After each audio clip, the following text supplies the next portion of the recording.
everyone. Welcome to the Zone to Speak podcast. I'm your host, Juliana.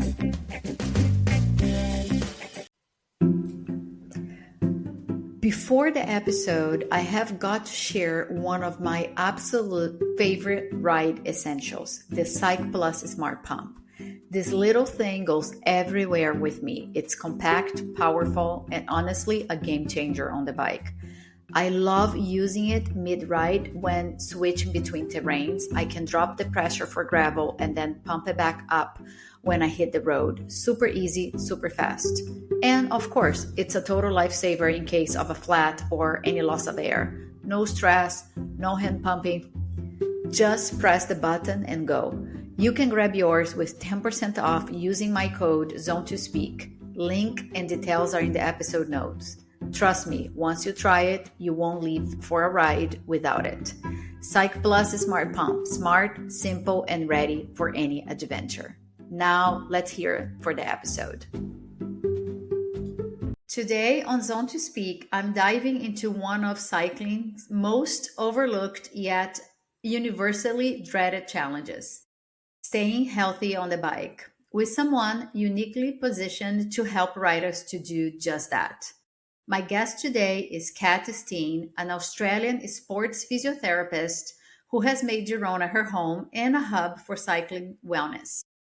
As the founder and director at Forca13, Kat has spent nearly 2 decades treating athletes, specializing in complex hip and spine biomechanics, and building a space where riders, therapists, trainers, and movement professionals come together in community and collaboration. From private work with pro cyclists to hands-on support for weekend warriors, Kat's name has become linked to trusted performance care in Girona, a city that's become a pilgrimage point for cyclists from all over the world. Today, we'll talk about how Forca13 grew into a go-to for pros and passionate riders, and because riders have faced them at some point, we are going deep into saddle sore prevention and management, what they are, why they happen, and how to handle them without derailing your training or adventures. Let's get into it. Kat, welcome to Zone to Speak. Thank you for having me. Pleasure to be here. Wonderful. So, why Girona? Cycling culture isn't just about roads and routes, it's also about community, support. For Girona to have become one of the world's elite cycling destination, there has to be a story there. Can you take me back to what brought you from Australia to Girona in the first place and why this town has become such a powerful base for cyclists and movement professionals?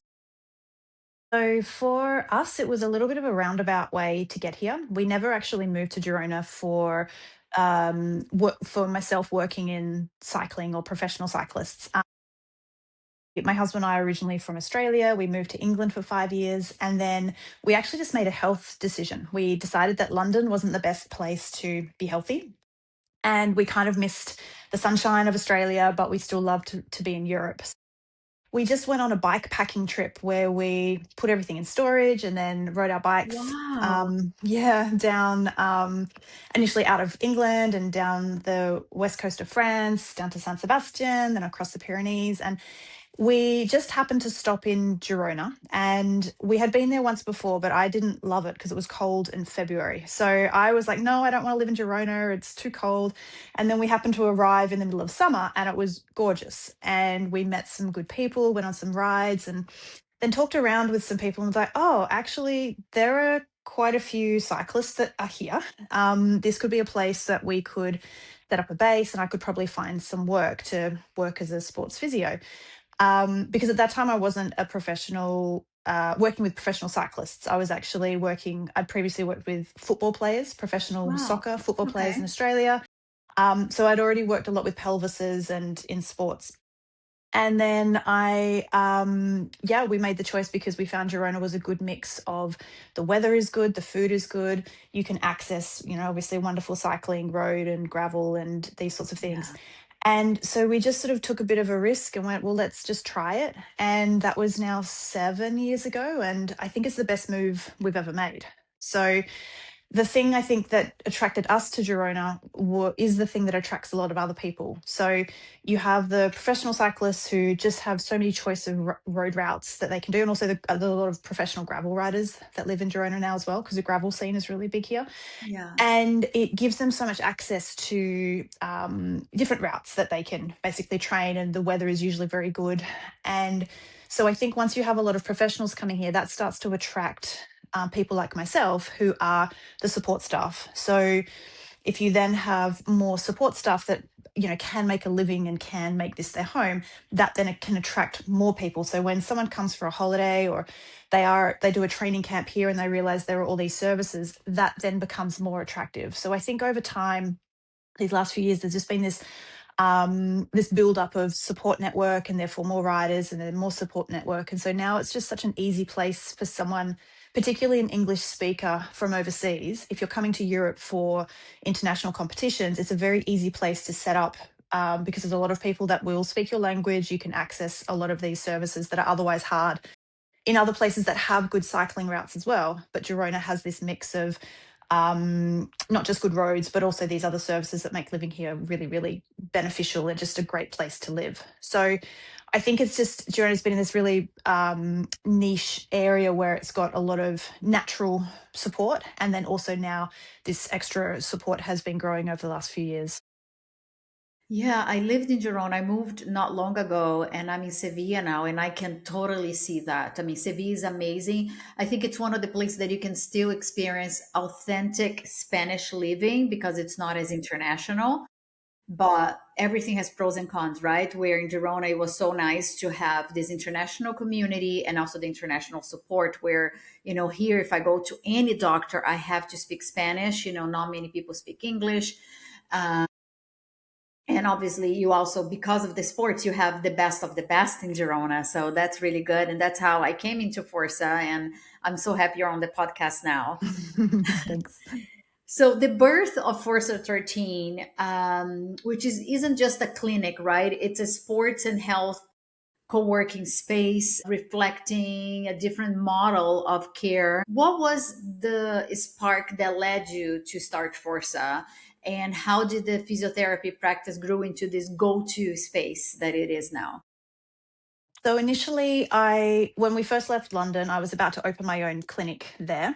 Okay. So I was very ready, and I had already started a clinic in Australia before, so I was familiar with starting up my own business, and I didn't want to work for someone else again. I wanted to set up something of my own where the goal was always to have good people work with me. So I didn't want to be just by myself in a single room. I wanted to create a space that other high quality professionals would be attracted to, because my theory is always, if you have the best practitioners, that actually attracts the best clients. So the idea was to have a space where, yeah, the best practitioners, whether that's other physiotherapists or massage therapists, would be attracted to work there. And then over the years, Forza has developed into different ways. Like, so when we first set up, I thought it would be predominantly a co-working space with a lot of desks, which is what we started with. And the therapy side of the business was very small because it started with just me. And really over the time, I guess it's what you put the energy into. So over time, different practitioners have come through. We've had different people change over the years, but now we have a really lovely group of people who are really passionate about what they do.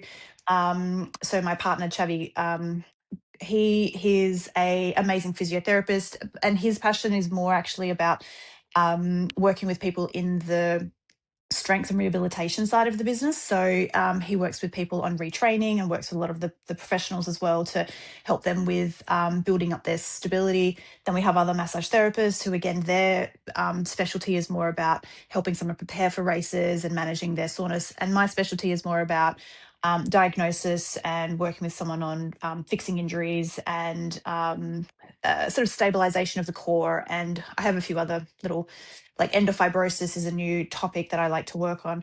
And so it's this kind of Forza has built over the years with really the therapist as the core. And then that has been something that when people find us, I think they like what we do. We put a lot of ourselves into working one on one with people.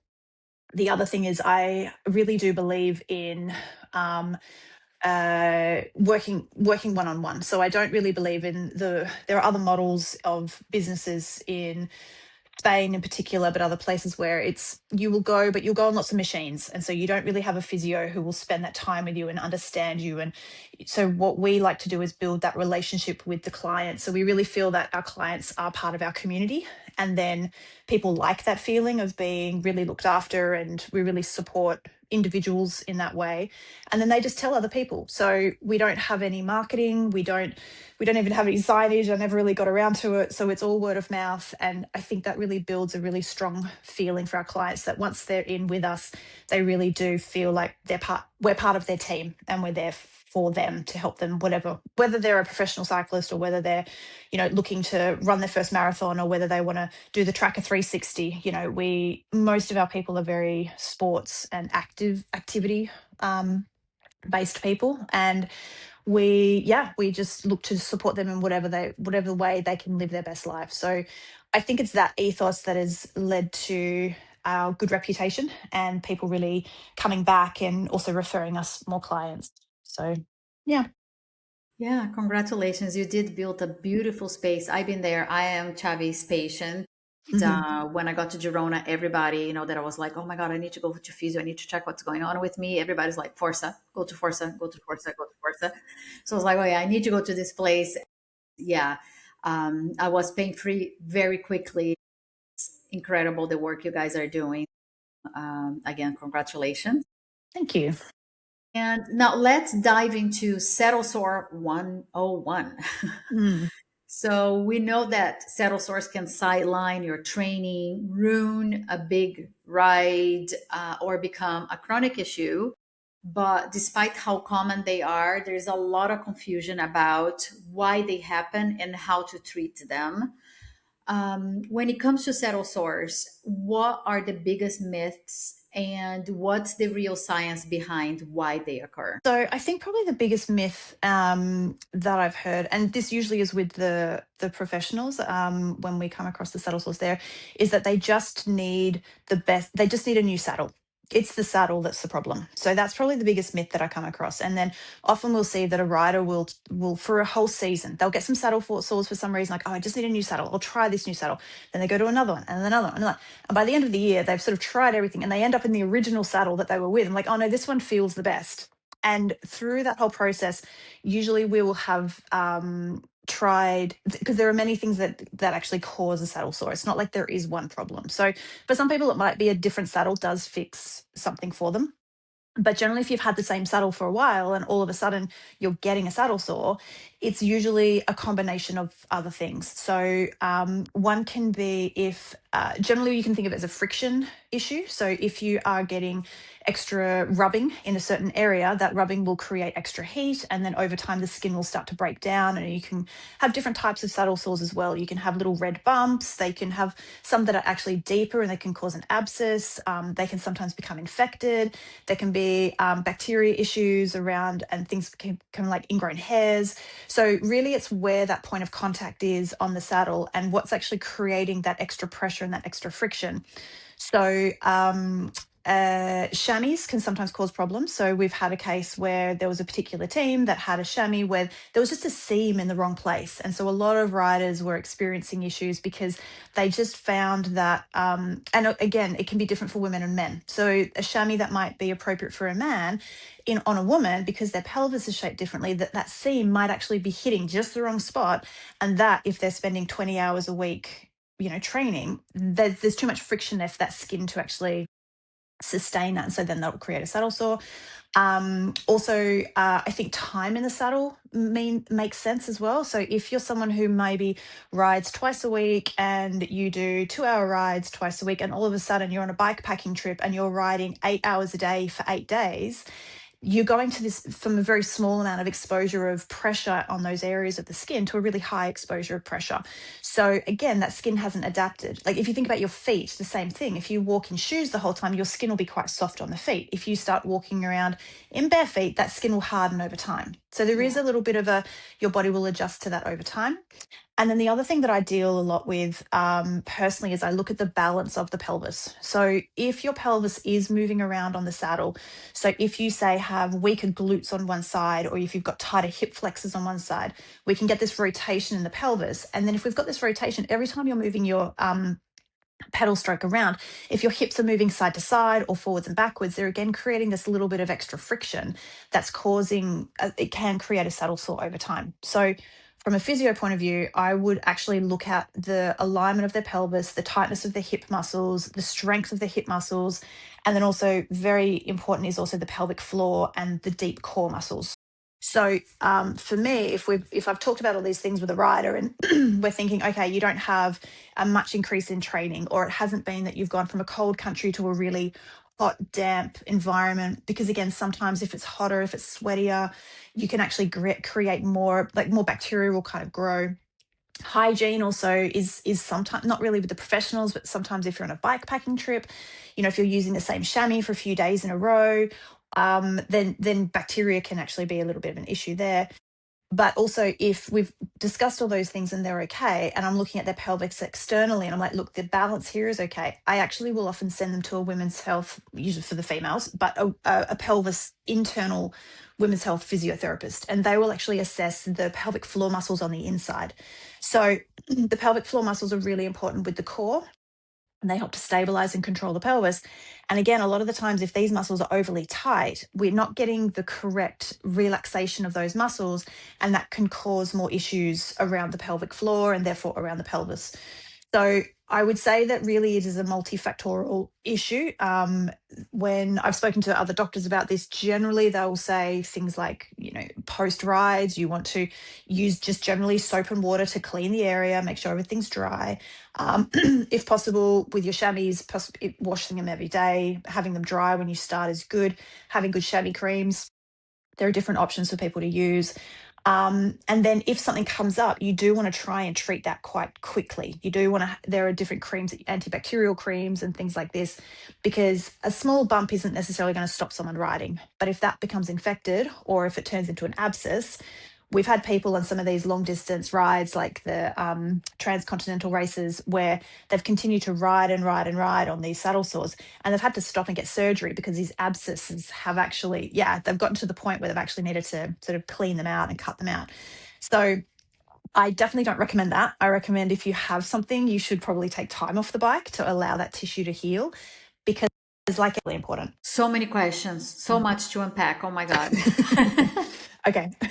I'm going to go a little bit into ultra cycling because that's one of my passions, and I had issues with that. And I do think maybe it's the timing the saddle, because it usually appears like day 3, hmm and I have to continue riding, right, to finish.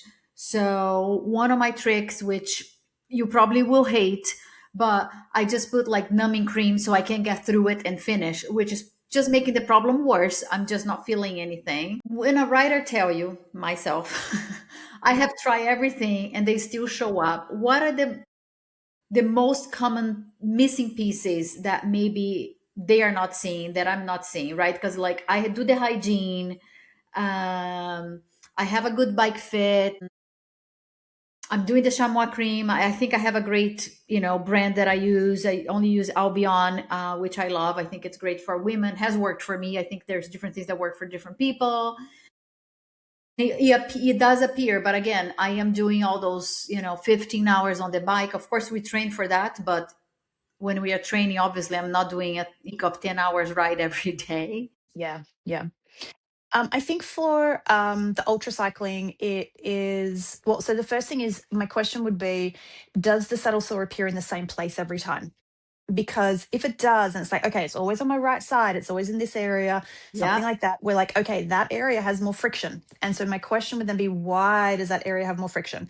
So I'd be looking at you from an anatomical point of view. Okay, do you actually have one leg length different to the other? Do you have, and also taking videos sometimes is really useful. So if you can get someone to take a video of you when you're on the saddle, and can we see, is your pelvis moving up and down, is your pelvis moving side to side? And what we want to then see is if it is, or even actually a saddle mapping. So if you can go to a bike fit and you do a saddle map, are you actually putting more weight on one part of your your saddle than the other? And then, musculoskeletal wise, we would want to be doing some testing to see, okay, is there just an imbalance? So we could probably take from the running sports a little bit here, because if we have a 10% difference in strength between the two sides, in a lot of these running sports like football, we generally would say a 10% difference in strength is a 50% increased risk of injury. So on the bike, if you have even a 10% difference between the rotation of your hip or the strength of your quads, or um, sometimes people have had a collarbone injury. We see this actually quite a bit. They've had a collarbone fracture. They just haven't rehabbed their arm strength so much because they're a cyclist. They don't need to use their arms. Why would you Yeah. rehab an arm? And actually, because they're not as strong on one arm, that twists their body a little bit. So we actually have to look a little bit at the whole system and say, what's the history of the injury that could be causing your system, your body, just to be a little bit more loaded on one side than the other. So it does take a little bit of sleuthing. It's a bit of a puzzle. So you have to actually go through and look at the whole body as well. So we look at the feet, we look at the hips, we look at the shoulders, we look at the core strength, we look at the glute strength. So that whole analysis probably does take about an hour to actually go through the whole thing.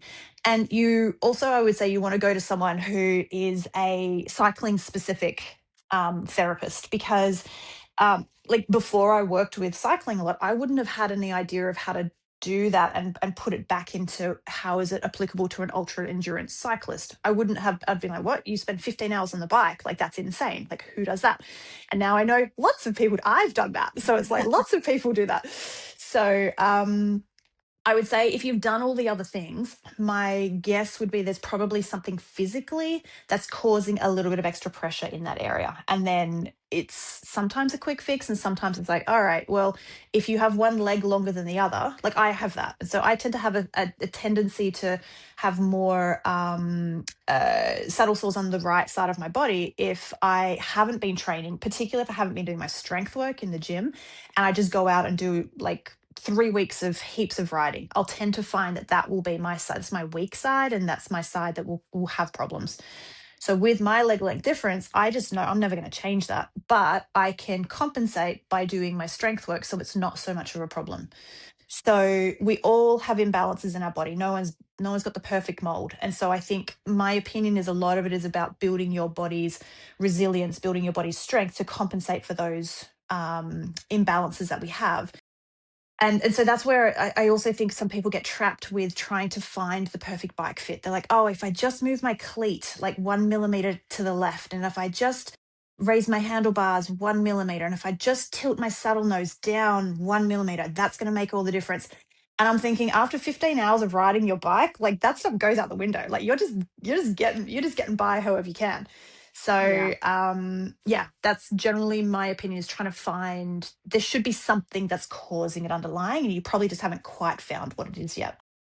It makes so much sense and a huge eye opener. And I hope everybody listening are taking notes at what speaks to them. Because one thing that you said that spoke to me was, the arms. It's something that I would never think about the saddle sore. But now that you said it, I know sometimes I'm more sore in one side, and it's probably because it's my dominant arm and I'm putting more strength there, which, like you said, is causing an imbalance in my body. And maybe after 15-hour days for 3 4 days, of course something is rubbing the wrong way, and not something that can be solved on a bike fit or the best bib shorts or the best chamois cream. It's really your imbalance that we need to work on. Okay. Yeah. Yeah. So definitely that's one of the things that Xavi and I do a lot of work on, is looking at the whole system, and then making sure that we do give even our professional cyclists, the road cyclists, we always try and give them something for their upper body, because most of the time with their gym programs it's neglected. And a lot of the times, because we're always looking at their power numbers, we're always looking at this, that, and the other. But if you're trying to do the Tour de France, you are doing a lot of kilometers, and by the end of the day, that last sprint at the end, it might be that strength in the arms that does it. Or as you say, if someone's developing saddle sores, it might be that imbalance at the end. That's the difference between, well, in Kasia Niewiadoma's case, when she won the Tour de France, there's a 4-second difference, so all those tiny things can add up. So I think that's well, that's one of the beautiful things about the sport as well. Like it's there's so much effort that goes in, but sometimes it's these little adjustments that actually can make a 1% difference, that in the end can be the result of finishing your own race or winning the Tour de France Femmes. So Yeah. yeah, Yeah. yeah. Yeah. Small gains. Exactly. Um, Writers often lump everything under the term settle sore, but what they are feeling can vary a lot from skin irritation to deep, painful nodules. Can you break down the different types of settle sores in you see in ultra riders or in riders in general, and how the approach should differ depending on what's actually happening? So I would say first up, I'm not an expert in the differences. So I don't do Okay. any examinations of the saddle sores themselves. So Yeah. I actually send them to this wonderful women's health physiotherapist that I have in Girona here, Raquel. So she will often do, if there's a lot of inflammation around the area, she will often use machines that riders have said is really useful, like Endiva machines. Or basically have things to help reduce the swelling. So I will generally ask the rider, are we looking at sort of inflamed areas? So particularly in the women, we can get like the labia can become very inflamed and large on one side. So it's not just a single point of soreness, it can be this chronic inflammation that actually causes the tissue to get large and swollen. And there's a lovely pro cyclist, her name's Loretta Hansen, and she has been very open about some of her struggles with uh, uh, get swelling, and she had to have surgery. She's very open about this on her social media. So she actually needed surgery in the area, which a lot of professionals do, but they don't really talk about it often because the tissue becomes swollen and inflamed. And so therefore, if the tissue is more inflamed and more swollen, that creates more of a problem. So often they'll need surgery to actually cut away some of that extra tissue to then allow them to continue to race as a professional. So that's Wow. where things can kind of go as it progresses. Whereas if we're talking just about a small, like an open wound on the skin, so those will be like a very superficial friction, which is more like almost like a burn that kind of rubs away the first few layers. Whereas again, if you're talking about those deeper ones, it's usually that pressure build up, and it's more like it can be almost closer to the bone, and those can become quite sort of feels like a hard lump on the inside. So those ones again, those are often the ones that need to be cut away because they can't just they often won't heal by themselves because it becomes like an abscess on the inside. So like a almost like a pimple on the inside, which can just Okay. grow and grow and grow. Wow. So those ones as well, like I don't treat any of those specifically. However, if it's something like just a swollen area, one of the recommendations we would say is for the women, and particularly if they're swollen after the races, they can get a pad that you would normally use for menstruation. And if you fill it with water and get it soaked, and then you can put it in the freezer, and you Oh, can wow. actually then mold it, like once it's defrosted a little bit, you can mold it to the shape of your pelvis and wear it in underpants. So things like using ice in that area if you are sore and swollen after riding for long periods of time. If there's heat and swelling, generally we would say use ice through that area to help reduce inflammation. That's really not going to be as effective on, say, the friction stuff. So the friction stuff is more keep it clean and let the skin heal. And then the abscess stuff is a bit harder, I think. The abscess stuff is more like, I think you often just need to give it time. Um, which sometimes riders can't do. Or if you're having a race and you just need to numb it for a few days, okay, fine. But you also need to have the understanding that, all right, I'm making this decision. I'm an adult. I can make decisions, and I choose to go forward, knowing that you might have a little bit of a have to take time off when you finish to allow that tissue to heal. And so I think a lot of it is about knowing what you're dealing with. Are you dealing with a lot of inflammation? Are you dealing with an abscess? Are you dealing with just a small skin irritation that's not going to bother you? And if you continue to ride through that, is that going to have any future consequences? Or are you actually looking at, no, this is just something I need to get through? And it's like, running on a swollen ankle through a race. It's like, fine, it's going to be sore for a few days, but I choose to do it. Right. So those would be the main ones that I generally hear about. And then as soon as they're at that level, I will usually refer them to a sports doctor so they can get appropriate creams and medications. Or, as I said, my women's health physiotherapist who would do more inflammatory treatments around that area. Got it. Great tip on soaking the pad with water Mm, and icing it. That's a hmm very, very good one. You were talking about swelling and temperature regulation affecting the settle sore development. How can a rider realistic manage these factors during an event? So for ultra endurance or more for like a pro cyclist, or what are I we think sort of I thinking? think ultra or regular riders like doing a bike packing event or ultra event, Hmm. Hmm. because I think pros, they already have like a team with They do. They have a professionals medical like you team. that will help them. Yeah. But maybe the listeners that are more weekend warriors or racers that are listening, like what do you think? Like, what is a tip that you can share that would help them through these events? Yeah, so I think the one of the ones that actually isn't mentioned a lot because it's often a personal thing, but also what people do with pubic hair. So if people wax, if they shave, if they let things grow out a little bit, like those also have consequences because the generally speaking, hair can be a little bit protective through the air. It gives a little bit extra padding. So if someone was asking me about going for an ultra endurance test, I wouldn't recommend they like shave on day one because as those hairs are growing through, that's actually also going to be an area where the skin is more open. So therefore, bacteria can come in a little bit more, and that could cause some problems. So generally speaking, like waxing or shaving, you would want to plan when you're going to do those things. And also, generally having a little bit of hair in the area can be a little bit of benefit, or sometimes people feel like too much hair is also a little bit of a negative. So it's kind of finding that balance of what can help them. So I'd say that would be one of the things to have a little think about as to what suits them. I would definitely, if for an ultra event, I would be using a lot of chamois cream. So I think the more chamois cream you can use, particularly if you're not someone who is doing multiple endurance races again and again and again, you've got that ability to build up that tissue tolerance. If you're doing, yeah, you're only able to cycle only like one long ride a weekend and maybe two shorter rides through the week because you have a normal life and you have a normal job, then I would say actually using a like extra chamois cream to create that friction, reducing that friction would be the other thing I would recommend.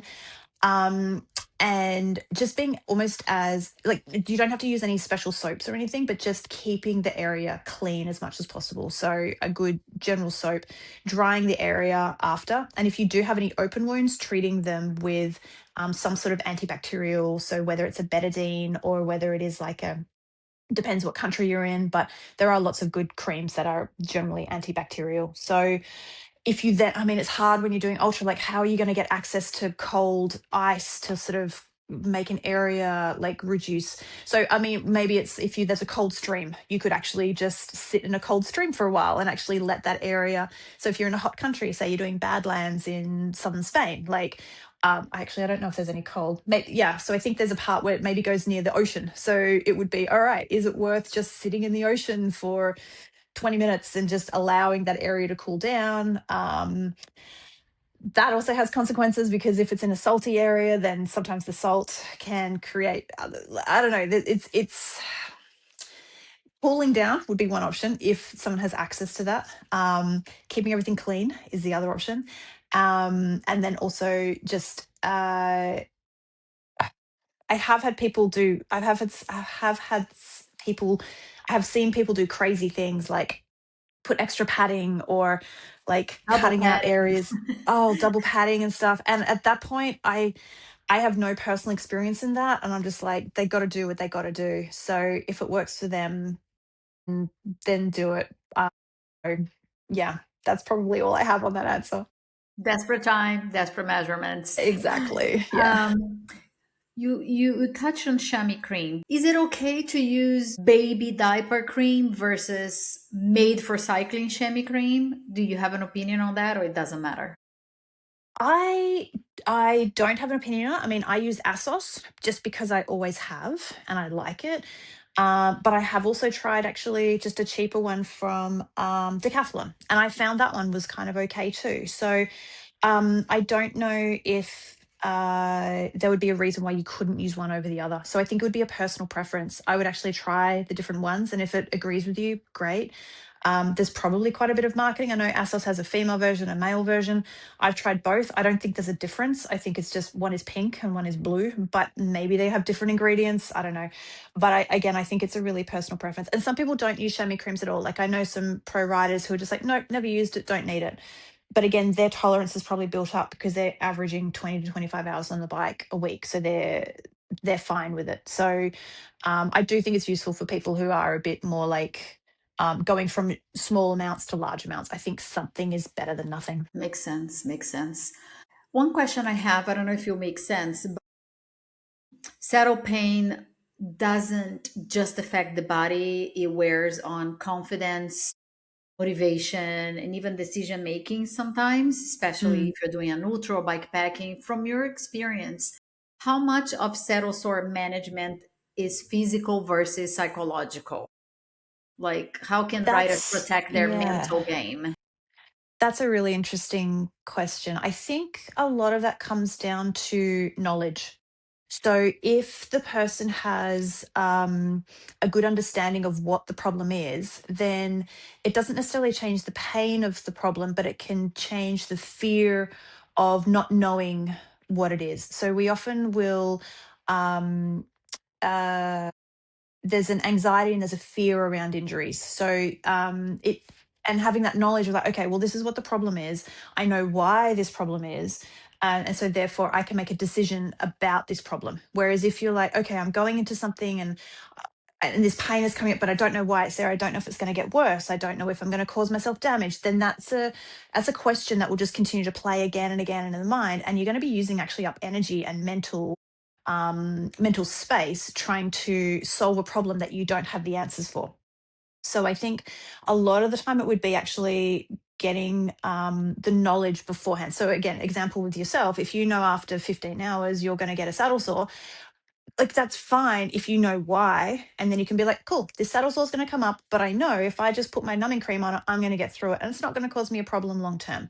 So if you have that knowledge that you've actually solved that, you've kind of solved you haven't necessarily solved the root cause of the problem, but you actually have a solution and you know you're not causing yourself long-term damage. Where if someone's going into that and they're like, and they don't know why, if they're getting this problem and it's caused them to abandon a race before, and say they're day two of a transcontinental and this thing has come up and they've had to abandon previously, that's going to cause them a lot of stress. And so I would, if they had already had an abandoned race before, I would be putting in quite a lot of effort to solve the problem before it starts, or at least get understanding of the problem before it starts, so that when it comes up they actually already have uh, things they can try to fix.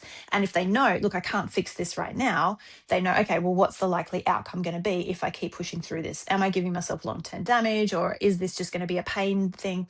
Because often cyclists, we do say, look, you have to ride through pain sometimes. It's not like Yeah. a pain will stop everyone, but if we know that the pain doesn't necessarily mean damage, then fine. Okay, you just have to suck it up. Like it's going to be sore for 3 days, but if that's what it is, then you can go in your mind. You can go, okay, look, it's pain. I'm going to block that out. It's not going to be a big problem for me, and then I can focus on what I need to focus on.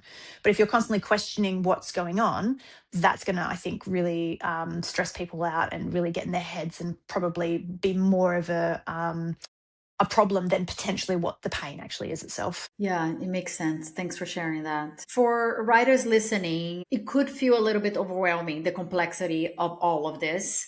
Mm. Is there one meaningful change to reduce saddle sore severity or frequency that you would prioritize? I'm biased because I think that strength and balance of the pelvis is really, really important. So, my big bias is that I think everyone should have good core muscles and I think everyone should have good glute muscles. And so, I think if you can do even a really basic program where you're it doesn't have to be even a full gym program, but I really like riders to be able to do something where they engage in their core a little bit or engage in their glutes a little bit before they ride. So my go-to would be something like a dead bug exercise. People can look this up, like a dead bug exercise.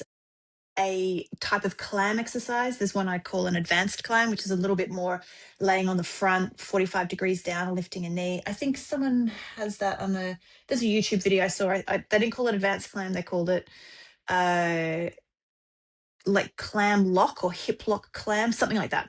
Go research that if you want. But that's a really good one because it gets gluteus medius working and less of the TFL. So a bit technical, but some of the TFL muscle is one of the side hip muscles that often cyclists get very tight and overactive. And if that's the case, it doesn't really stabilize the pelvis. It means the pelvis moves from side to side. So really what we want to see is if you're getting good glute medius activation, that will help stabilize. If your deep core is working quite well, that will help to stabilize. Then we want to look at the flexibility around the hips. So you want to make sure you've got enough hip flexion. So a pigeon stretch is really good for that one. And then we also want to look at and making sure that people have enough internal and external rotation, because particularly if you're limited in internal rotation, then when your knee is coming up to top dead center of the pedal stroke, often the knee will drop out to the side. And so you won't be able to maintain like that sort of smooth piston like movement, and you'll actually your pelvis and your spine will rotate to compensate as that knee is coming up to top dead center, and that will actually cause some rotation. So my bias is that if they have a strong core, strong glutes, particularly gluteus medius, and also they have the flexibility around the hips to create enough space as their leg is coming through, that should actually create a stable pelvis and help to reduce the friction that they're getting from that excessive movement. And also, if they're getting the excessive movement when they're sort of later in the day, so if they're good for a couple of hours, it might be that they're fatiguing. So you can also look at what their wattage is like and what their effort feels like. Or you could get someone to take a video of you when you're 3 hours into a ride versus 1 hour into a ride. And are you starting to look like you're losing your stability? And so therefore you might be good for the first hour. Or if someone just looks at you on a bike fit where you're there for, you're riding for 20 minutes, it might actually be as you're fatiguing. So it could be a core weakness or a hip strength weakness that's not showing up in those initial phases, but that might be coming on further down in your rides when you're a little bit more fatigued. So I would say that's my go-to for someone to really look at, and they can totally do that by themselves at home. Strength and mobility, all this comes down to this on everything. So it's also injury prevention. So those are great tips. We should all incorporate. I already do the dead bug. I'll try to look those up and put some links on the episode Yeah, description. yeah, do. um, is there anything I missed that you would like to share, or you think we covered all? I think that's pretty much it in terms of saddle sores. Yeah, generally my thing is just I would love to see cyclists do that little bit of work off the bike. Like that's really the thing that I see most injuries. So whether it's knee pain or back pain, a lot of the time it's because people just don't really know what they should do, or they actually do too much. So the other one is often people just stretch too much, but they don't do the strength work, or they think, oh, I need to do an hour of activations before I ride. It's like, well, actually, no, it's just kind of doing some couple of things that really target the area and keeping it simple. I think a lot of the time people like there's so many videos online. Like if you just try to search, it becomes really overwhelming really quickly. Of, oh, I should do this and I should do this and I should do this. It's like, well, just do one core, do one glute, do a couple of stretches around the hips. And actually, if you're doing those and they feel quite good, you don't have to make it necessarily a lot more complicated. And I guess the last thing would be if you are finding that you're having issues where something is coming up again and again and again, one of the things is if you've been stretching a tight hamstring for, I don't know, 4 weeks and the hamstring still is staying tight, it's probably not a tight hamstring. It's probably something else. Got it. So if you're trying something and you're like, look, I've tried this for a month, it should be changing. And if it's not, you just might be, you're probably doing the wrong thing.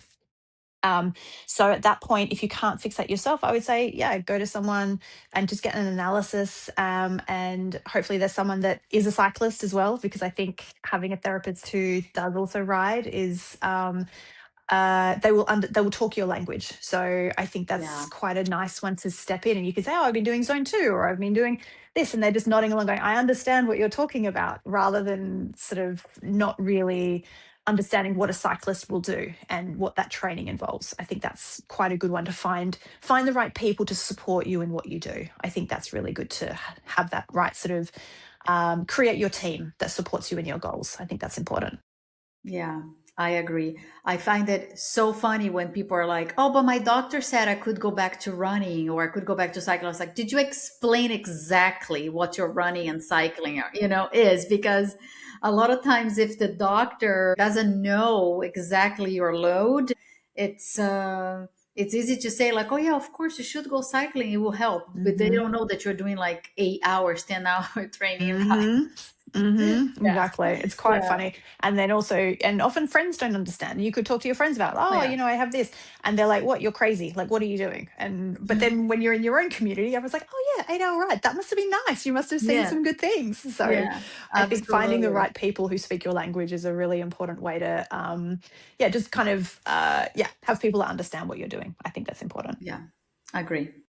Well, Kat, thank you so much for being part of Zone 2. I am thrilled to have you, and I hope this is the first of many episodes that you can come and contribute and talk about different type of injury preventions and everything cycling.